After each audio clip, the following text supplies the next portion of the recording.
इस कार्यक्रम के पुण्यार्चक हैं गुणायतन परिवार। परम पूज आचार्य गुरुवर श्री विद्यासागर जी महाराज की जय जय जय। बोले परम पूज मुनि श्री प्रमाण सागर जी महाराज की। सवाल, सदा बहार प्रसन्न रहने का है। प्रसन्नता हमारे अंदर स्वाभाविक रूप से रहती है,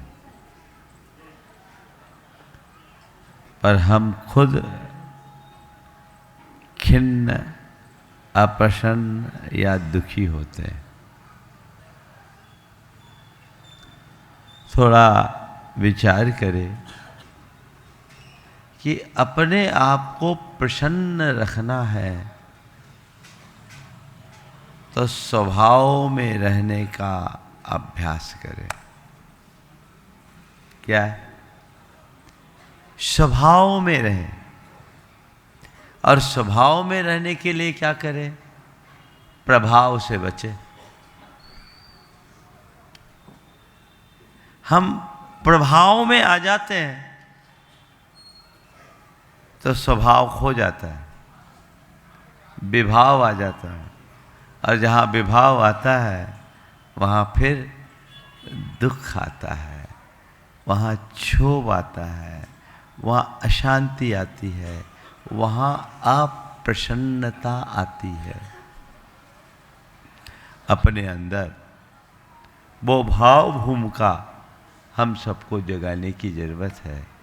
स्वभाव में आए, चीज़ें तो अपने हिसाब से चलेगी, हमारा चीज़ों पर कोई नियंत्रण नहीं है, लेकिन चीज़ों के मध्य रहते हुए भी हम अपने आप को स्वभाव में टिका सकते हैं, और स्वभाव में टिका के अपने आप को सदाबहार प्रसन्न रख सकते हैं। 4 बातें आज आप सबसे करूँगा। कोई आदमी सो रहा, गाढ़ निद्रा में, और सपने में देखता है कि जिस घर में वो रह रहा है उसमें जोरदार आग लग गई। अभी अमेरिका झुलस रहा है, हमने सुना है। लॉस एंजल्स आग अभी बुझ गई कि जल रही? अभी भी जल रही। बहुत दुखदाई है, हम भावना भाएं वो आग जल्दी बुझे। और सपना में देख रहा है कि जिस घर में वो रह रहा है वो बहुत तेजी से जल रहा है, उसकी लपटें आसमान को छू रही, पूरा मकान आग की आगोश में है, उसका कमरा भी जलने लगा, पर्दे और दरवाजे जल गए हैं, उसकी आंच उस तक पहुंच रही है, और वो घबरा करके चीख उठा है।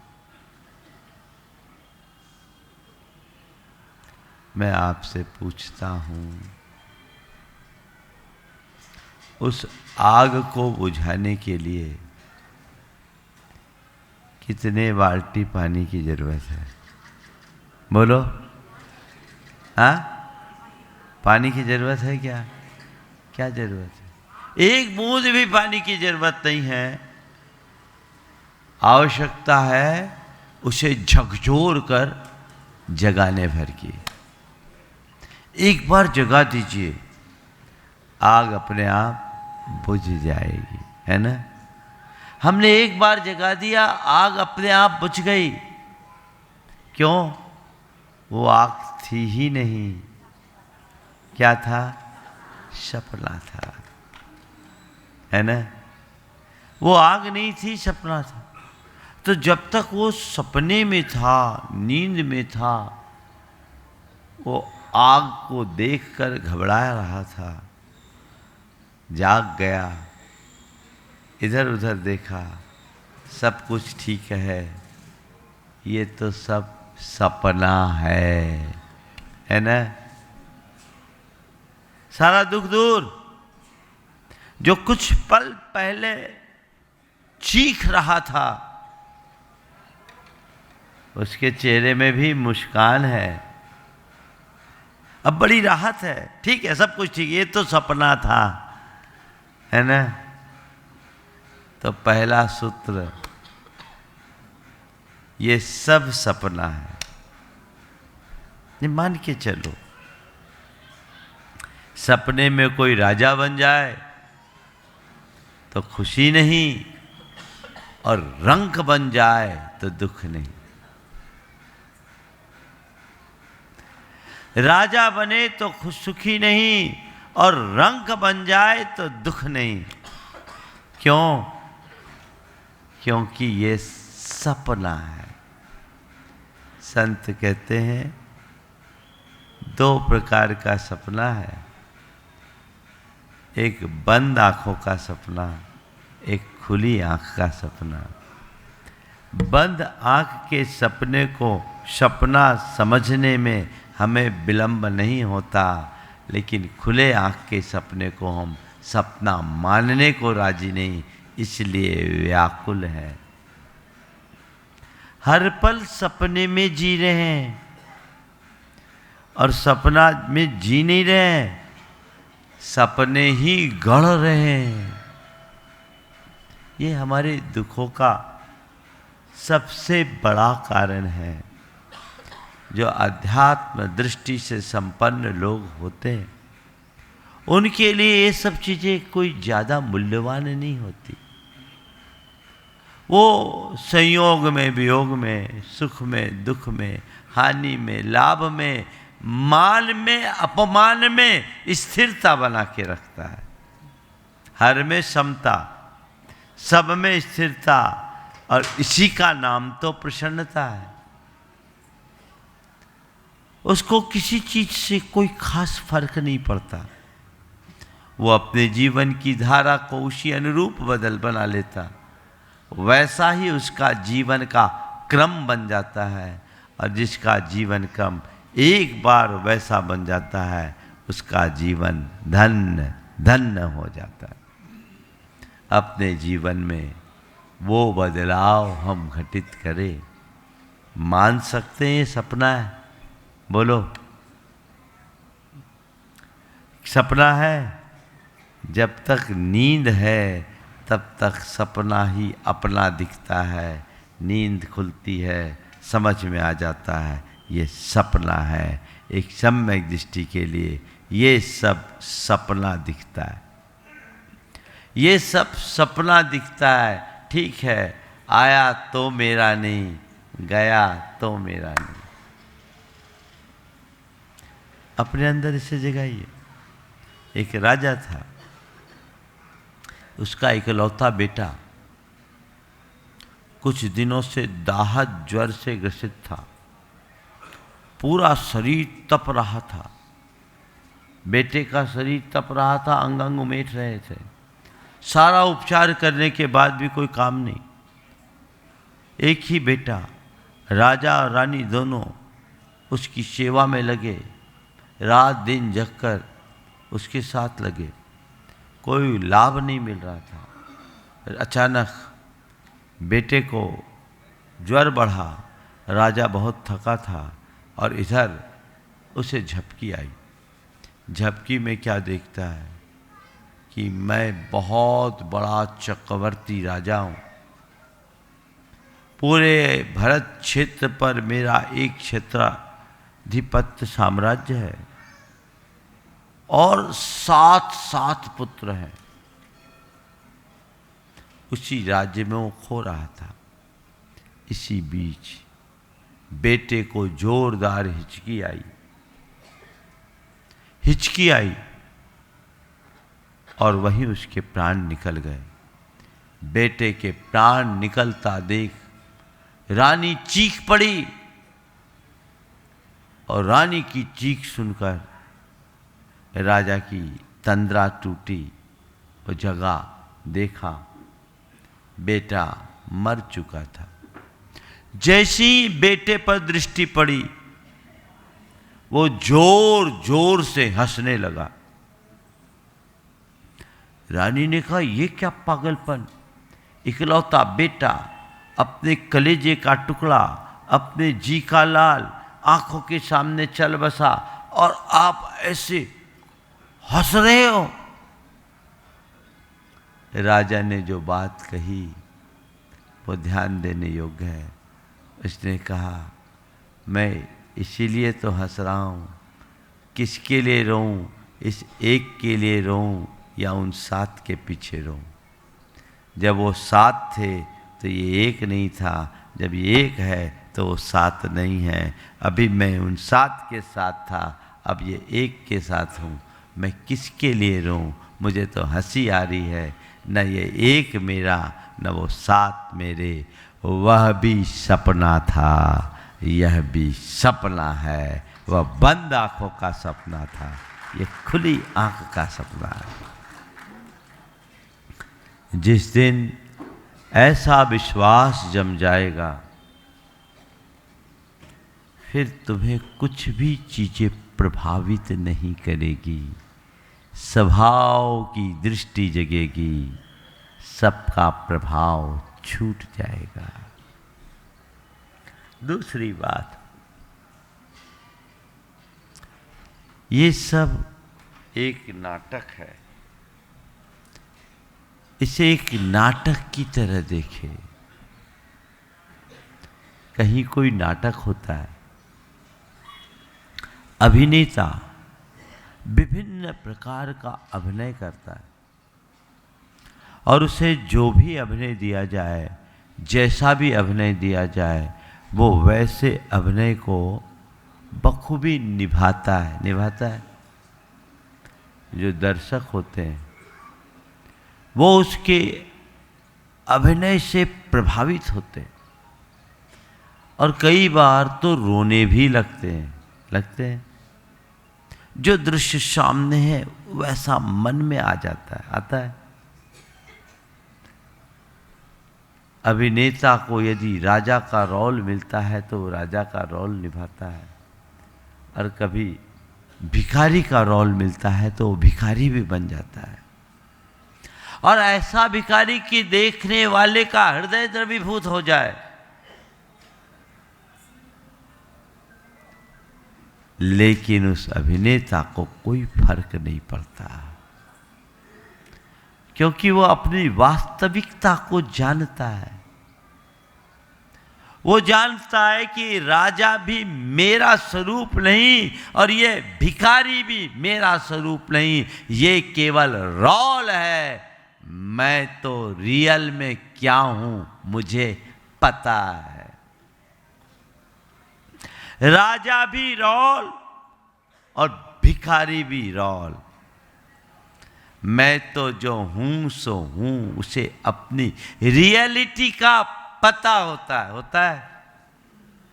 दर्शक रो रहे हैं, खुश हो रहे हैं, पर उसे कोई फर्क नहीं। वो तो अपनी बस भूमिका निभा रहा है। क्या निभा रहा है? भूमिका निभा रहा है। जो है सो है, मुझे अपनी भूमिका निभानी है, सो मैं निभा रहा हूं। बोलो, किसी अमिताभ बच्चन जैसे सुपरस्टार को अगर कभी भिखारी बनना पड़े तो भिखारी बनता है कि नहीं बनता है? हाँ? लेकिन अपने आप को भिखारी मानता है क्या? दर्शक रो रहे हैं क्योंकि उनको भिखारी दिख रहा है, और उस अभिनेता को क्या दिख रहा है? केवल अपना किरदार दिख रहा है और कुछ नहीं। जीवन का एक बहुत बड़ा सत्य है, इसे पहचानो। तुम जो दिख रहे हो वो तुम नहीं हो, वो तुम्हारा किरदार है, वो तुम्हारा रोल है, वो तुम्हारी भूमिका है। उसे निभाओ, लेकिन अपनी असलियत को हमेशा सामने रखो। मैं कौन हूं, मेरा क्या है, ये जानो, इसे पहचानो। जीवन की धारा पलट जाएगी। ये रियल है या रोल, इसे पहचानो। अमीर हूं तो ये भी मेरा रोल है, गरीब हूँ तो ये भी एक रोल है, रूपवान हूँ तो ये भी रोल है, और कुरूप हूँ तो ये भी रोल है, विद्वान हूँ तो ये भी एक रोल है, और मूर्ख हूँ तो ये भी एक रोल है, अच्छा हूँ तो भी एक रोल है, बुरा हूँ तो भी एक रोल है, ख्याति है तो ये भी एक रोल है, बदनामी है तो भी एक रोल है। मैं जो हूँ सो हूँ, न मैं राजा हूँ न रंक हूँ, न अमीर हूँ न गरीब हूँ, न रूपवान हूँ न कुरूप हूँ, न पंडित हूँ न मूर्ख हूँ, न अच्छा हूँ न बुरा हूँ, न प्रमत्त हूँ न अप्रमत्त हूँ, मैं जो हूँ सो हूँ। बोलो, ये बात जिसके अंतरंग में बैठती है वो कभी दुखी हो सकेगा? बोलो, हाँ? और जो मैंने अभी बताया ये बात सच है कि झूठी? बोलो, सच है ना? तो इस सच को स्वीकार करने में हिचक क्यों? क्यों? ये रोल है। और एक बात, आज बॉलीवुड में तो अगर किसी पिक्चर में किसी अभिनेता को कोई रोल लेना है, फिल्म साइन करना है नहीं करना है, ये उसकी मर्जी पर निर्भर करता है। डायरेक्टर उसे रोल देता है, स्क्रिप्ट पढ़ता है, देखता है ये रोल मुझे करना है कि नहीं करना है ना। लेकिन जीवन के इस अभिनय में हमारी कोई चॉइस नहीं है, इसका डायरेक्टर कर्म है और हमारा एक तरफा एग्रीमेंट बना हुआ है। वो जो रोल देता है हमें वही रोल करना पड़ता है, और वो हमसे करवा भी लेता है। हंस के करो तो और रो के करो तो, एक इंद्री से लेकर पंचेंद्री तक, निगोद से लेकर मनुष्य तक जो रोल देता है वो रोल निभाना पड़ता है। अभी तक हम वही करते आए हैं, करते आए कि नहीं? आगे भी करना पड़ेगा। बस एक सुविधा दे रखी है, जो रोल को सही तरीके से निभा लेता है उसका आगे का रोल ख़त्म हो जाता है, और जो रोल निभाने में थोड़ी बहुत गड़बड़ करता है उसे रोज़ नया नया रोल मिलता है। समझ गए? हम लोग रोल ही तो करते आ रहे हैं, बस तटस्थ हो जाओ, रियल को जान जाओ और रोल को रोल की तरह जियो, फिर दोबारा कोई रोल नहीं मिलेगा। क्योंकि जो रियल की तरह जीता है, रियल को समझ करके जीता है, उसके अंदर राग द्वेष नहीं होते, और राग द्वेष नहीं होते तो नया कर्म नहीं बनता, और नया कर्म नहीं बनता तो नया रोल नहीं मिलता। ये चक्र है। लेकिन रियल से अनभिज्ञ रहने के कारण, रोल को ही रियल समझ लेने की भूल के कारण हम लोग क्या करते हैं? उलझ जाते हैं। राग द्वेष करके नए कर्म का बीज बो लेते हैं, और नए कर्म के इस बीजारोपण से ही हमारी संस्कृति फलती है। ये संसार आगे बढ़ता है, सब नाटक है। इसे समझो, गुरुदेव की बड़ी सार्थक पंक्तियां हैं। ये सारा का सारा संसार है एक विचित्र नाटक, तो इसमें भांति भांति के रूप धर भाग ले। ये सारा का सारा संसार है एक विचित्र नाटक, तो इसमें भांति भांति के रूप धर भाग ले। परंतु भूल करके भी इसमें क्षण भर को भी न अटक। ये सारा का सारा संसार है एक विचित्र नाटक, तो इस नाटक में न अटक। नाटक को नाटक की तरह देखो, अटको मत, अटकोगे तो भटकोगे। अटकने का क्या काम। मैंने सुना ईश्वरचंद विद्यासागर पश्चिम बंगाल के एक बड़े दार्शनिक समाज सेवी रहे। वो एक नाटक देखने के लिए गए। बंगाल में ऐसे ही नाटक बहुत होता है। तो वो नाटक देखने गए। देखते क्या है, एक युवक एक युवती के साथ छेड़खानी कर रहा है और बदतमीजी की हदें पार कर रहा है। युवक युवती के साथ छेड़खानी कर रहा है और छेड़खानी करते करते बदतमीजी की हदें पार करने लगा। और जब ऐसा हुआ तो ईश्वरचंद विद्यासागर अपने आसन से उठे, स्टेज पर चढ़े और अपने जूते उतार करके उसके सिर पर दे मारे। अभिनेता के सिर पर दे मारे। सब तरफ खलबली मच गई, ये क्या हो गया, रंग में भंग। लेकिन अभिनेता आया, उस जूते को अपने सिर पे रखा, जूते को अपने सिर पर रखा और स्टेज पर आकर कहा, मैं पिछले 30 वर्षों से अभिनय कर रहा हूं, लेकिन मेरे अभिनय के मुझे एक से एक अवार्ड मिले, पर आज जैसा अवार्ड कभी नहीं मिला। मेरे अभिनय के एक से एक अवार्ड मिले और आज जैसा अवार्ड किसी कभी नहीं मिला। और वह भी ईश्वरचंद विद्यासागर जैसे व्यक्ति के द्वारा इन्होंने मुझे जूता मारा, यानी मेरा अभिनय सफल हो गया। किसी अभिनेता के अभिनय को अगर कोई सच मान ले, यही उनकी उपलब्धि है। ये भूल गए कि ये सब नाटक है ना। तो भैया सारा नाटक खत्म हो जाएगा अगर जान लोगे कि ये सब नाटक है। ऐसी आध्यात्मिक दृष्टि अपने अंदर जगाइए। तीसरी बात, इसे खेल समझिए। क्या? इस संसार को एक खेल के रूप में देखिए। खेल के रूप में क्या?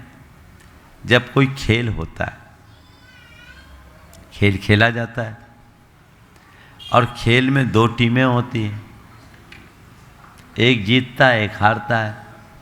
कभी जीतने वाला हार जाता है, कभी हारने वाला जीत जाता है, एक क्रम चलता है ना। तो जब कोई खिलाड़ी होता है, खेल खेलता है, कोशिश करता है कि मैं जीतूं और अपना सर्वस्व लगा देता है, लेकिन जीतने के बाद कई बार ऐसा होता है कि सारी शक्ति लगाने के बाद भी जीतने की जगह हार मिलती है। तो क्या करता है? सुसाइड करता है, रोना रोता है। हाँ, क्या करता है? भैया ठीक है, ये खेल है, कभी जीत कभी हार। दर्शक भले माथा फोड़ी कर लेते हैं, वहाँ खिलाड़ी का विकेट आउट होता है, इसका दिमाग टूटता है, होता है ना। कई बार तो लोग टीवी फोड़ देते हैं, है ना। ये माथा फोड़ी क्यों? वो तो अपने पेवेलियन में आके आनंद से बैठ रहा है और जीतने वाली हारने वाली टीमें एक साथ पार्टी मना रही, तुम क्या कर रहे हो, है ना। हाँ, खेल है और खेल को खेलने का आनंद लो। और एक बात बताऊं, खेल का आनंद कब है? जब कभी जीत कभी हार हो, तब ना। दोनों टीमें जीत जाए तो खेल का मजा है क्या? टाई हो जाए मैच तो खेल का मजा होता है क्या? अरे महाराज, मजा ही तब है जब जीत के साथ हार भी हो। तो संत कहते हैं बस जीवन का मजा भी तभी है जब जीत के साथ हार को भी स्वीकार करो। हार को स्वीकार करने के लिए तैयार रहो, क्योंकि ये खेल है। कभी जीत कभी हार, कभी खुशी कभी गम, ये चलेगा, है ना। इसे स्वीकार करना है। किसका खेल है? पुण्य पाप का खेल है। संसार में क्या है? पुण्य पाप का खेल है, और बड़ा विचित्र खेल है। महापुरुषों के जीवन में भी ऐसा हुआ। देखो, श्री कृष्ण नारायण थे, कहाँ जन्मे? कहाँ जन्मे? माँ का दूध भी नहीं पी पाए। पाप था कि नहीं? नारायण श्री कृष्ण अर्ध चक्रवर्ती, 3 खंड पर जिनका आधिपत्य है, उनका जन्म कहाँ हो रहा है? जेल में। क्या खेल हुआ? पाप का। माँ भी कितनी अभागी, अपने बेटे की जन्म के बाद शकल भी नहीं देख पाई। पर पुण्य आया कि जेल में जन्मने के बाद तुरंत वहाँ से बाहर निकासी हो गई। उफनती नर्मदा 2 भागों में विभक्त हो गई। पाप ने खेल खेला, माँ से बिछो कराया, और पुण्य जगह गोकुल में उन्हें माँ मिल गई, उन्हें पिता मिल गए।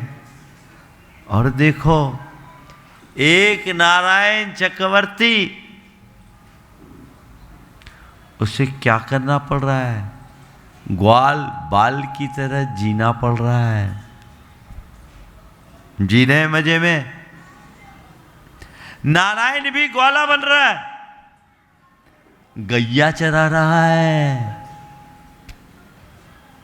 कर्म है, क्या खेल न खेला है? बोलो, किसके साथ है ये खेल?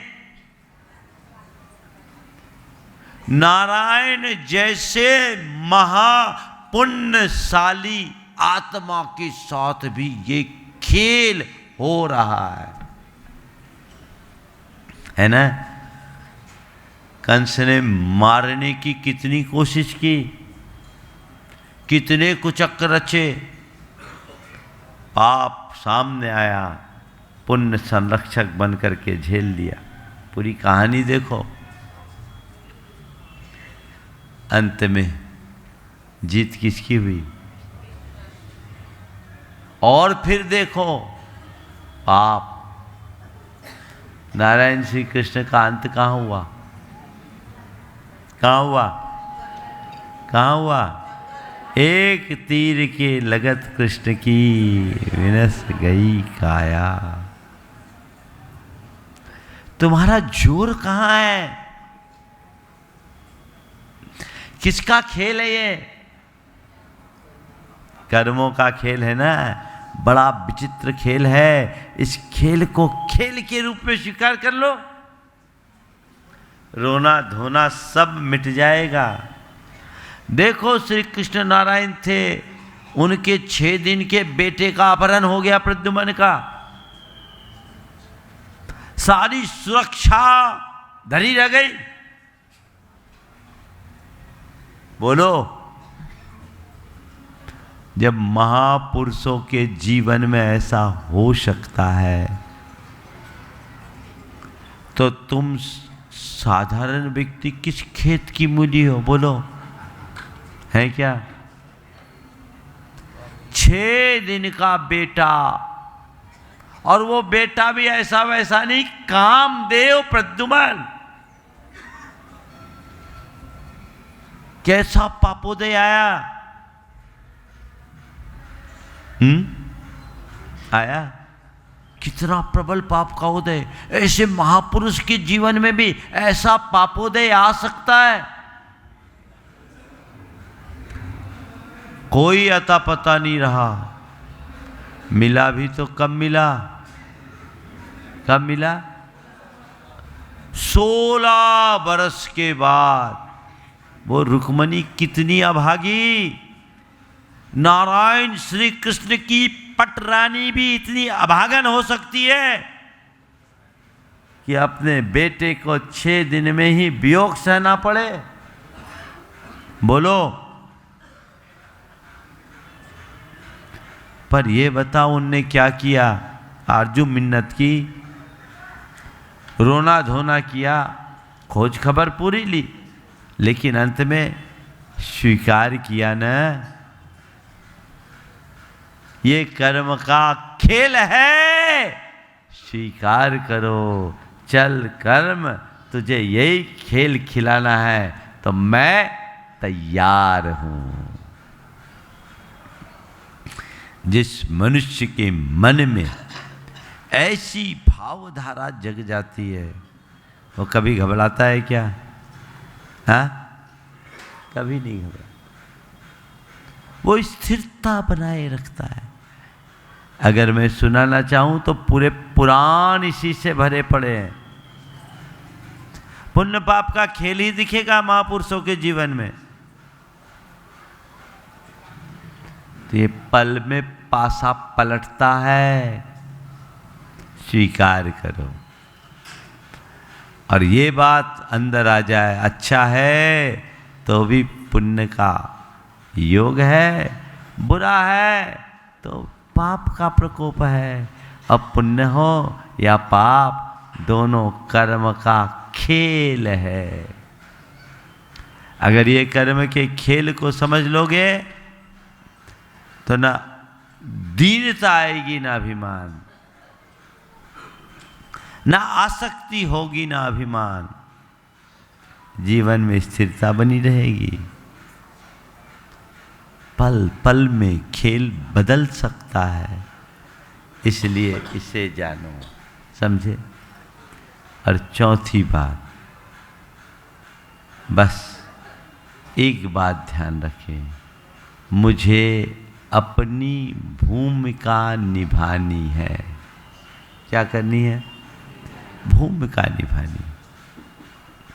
संसार में हूं, कर्तव्य का पालन करना है। कर्तृत्व से मुक्त रहो, कर्तव्य का पालन करो, सहज भाव से जियो, जीवन धन्य हो जाएगा। यही अपने आप को सदा बहार प्रसन्न बनाए रखने का सूत्र है। यदि हमने इसे आत्मसात कर लिया तो हम कभी भी दुखी नहीं होंगे। कर्म का उदय, अंजना के साथ कितना कर्म का उदय आया। क्या किया उसने? अपने आप में स्थिरता पाई कि नहीं? पति के घर से निकाल दिया गया, पिता के घर का द्वार बंद हो गया, कहाँ चले गई? जंगल। और पेट में कौन है? कामदेव, हनुमान, तद्भव मोक्षगामी। बताओ, ऐसा पुण्यशाली जीव माँ के पेट में आया और इतनी विपत्ति लेकर आया। लेकिन जिसे जीवन की वास्तविकता का बोध होता है वह कभी घबराता नहीं। बस हमें अपनी भूमिका निभानी है, कर्तव्य के भाव से जीना है, कर्तृत्व की बुद्धि से मुक्त होना है। कर्तृत्व और भक्तित्व और स्वामित्व, ये तीन ऐसी भावनाएं हैं जो हमें अहंकारी बनाती है, जिससे हमारे अंदर अप्रसन्नता आती है। इस सब से अपने आप को मुक्त करके यदि हम कर्तव्य के भाव से अपना काम करते हैं, हमारा जीवन सफलीभूत होता है। सबका जीवन इसी तरह सफल बने, सभी सदाबहार प्रसन्न बने रहे, ये प्रयास आप सबका होना चाहिए। बंधुओं, कल का दिन विशेष दिन है, कल पूर्णमासी है। और कल पूर्णमासी के दिन नेमिनाथ भगवान के मस्तक पर पहली बार सहस्र नामांकित महाशांति धारा होगी। 55 मिनट तक चलने वाली शांति धारा बीते कल में 183 वर्षों के बाद पहली शांति धारा हुई। और अब ये सुनिश्चित हो गया कि प्रत्येक माह की पूर्णमासी के दिन इस जिनालय में नेमिनाथ भगवान पर शांति धारा होगी। ट्रस्ट कमेटी ने निर्णय ले लिया, ये संदेश आप लोगों को सब जगह फैलाना है। और कल मैं चाहूँगा सारा इंदौर यहाँ रहे। 8 बजे से शांति धारा, 55 मिनट की शांति धारा, और उसके बाद ये प्रवचन का कार्यक्रम यहाँ होगा। ये कुछ पुण्य का, आप सबके पुण्य का प्रताप और भगवान की कृपा कि ये निमित्त यहाँ बन गया। हमारा योग तो कुछ दूसरा था, लेकिन निमित्त यहाँ का बना है। अतिशयकारी नेमिनाथ भगवान के आगमन की कहानी आप सबको पता। हाँ, भगवान नहीं रोका है, तुम नहीं रोकने वाले, और तुम्हारे रोकने से हम रुकते भी नहीं। लेकिन कल सुबह का कार्यक्रम यहाँ है, उसके बाद का कार्यक्रम कहाँ होगा वो अभी आज शंका समाधान है, कल का कल बताएंगे। अभी आज का यही है। बोलिए परम पूज्य आचार्य गुरुवर श्री विद्यासागर महाराज। इस कार्यक्रम के पुण्यार्जक थे गुणायतन परिवार।